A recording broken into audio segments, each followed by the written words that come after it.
ఆడ కూర్చోండి. మేము బడికి రాము సార్. రావద్దని చెప్పేదానికే వచ్చిన, కానీ నేను ఒక పాట రాశాను, దాని మాత్రం నేను వెళ్ళిపోతానా? పాడండి సార్.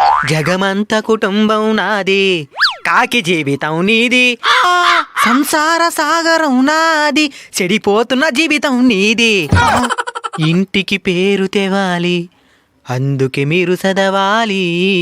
ఇంటికి పేరు తెవాలి, అందుకే మీరు చదవాలి. చదవకపోతే బతుకు బస్టాండే, చేతికి వచ్చును సిప్పలు రెండే. ఆవులో మేకలో బర్రెలో గొర్రెలో ఏదో ఒకటి మేపుకోవాలి, అవి అమ్మాలన్న చదువుండాలి. ఒక గొర్రె 10,000, 10 గొర్రెలు 100,000, ఒక ఆవు 30,000, 30 ఆవులు ఎంత అవుతుందనేది మీకు తెలియాలి. జగమంత కుటుంబం నాది, రేపు బడికి పోవాలి.